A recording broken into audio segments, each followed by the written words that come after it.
APGA Nsugbe Ward 2 has organized a youth rally tagged Nsugbe Ward 2 strategic meeting in support of the re-election of Governor Chukwuma Soludo at Abata Nsugbe, Anambra East local government area. The youth summit, sponsored by the patron Soludo Great Mind Solution or Support Group, Chief Cyril Ogochukwu Olisa, attracted party faithful and residents of the area.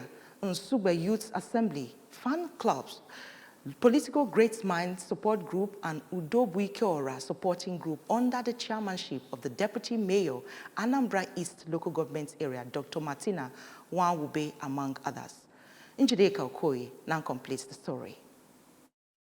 The APGA chairman, Anambra East Council Area, Honorable Emeke Okwalo, who commended both the sponsor, Sire, and all the party stakeholders in the area, noted that Governor Soludo has done much for the people of the area, and how to pay him back is by giving him their votes during the November 8th governorship election for continuity, while the ASATU chairman, Anambra East, Engineer Chidi Obiodo, expressed happiness over the level of development Governor Soludo is bringing to the area and to other parts of the state, urging the people to vote Soludo as his good works speak for him. Contributing, the Deputy Mayor, Anambra East Council Area, Honorable Dr. Martina Nwanwube, and the campaign manager, APGA Nsugbe Ward 2, Mr. Boniface Okoli, said that the youth summit was to show their solidarity to the governor and to assure him that Nsugbe Ward 2 is for him, thanking the sponsor, Sire, Barrister Tochukwu Nweke, and the people for promising Governor Soludo their votes, and urged them to take the message to their neighborhood and as well organize Abata Nsugbe for continuity. Speaker after speaker at the rally, including APGA Chairman Nsugbe Ward 2, Mr. Obiora Achukwu, Chairman All Tippers Union Association Abata Nsugbe, Chief Innocent Uche, and Mr. Godwin Obi, commended Governor Soludo for doing marvelously well in all areas of the state. Solidarity songs and march in support of Soludo re-election formed the highlights of the youth rally. From Abata Nsugbe, Njideka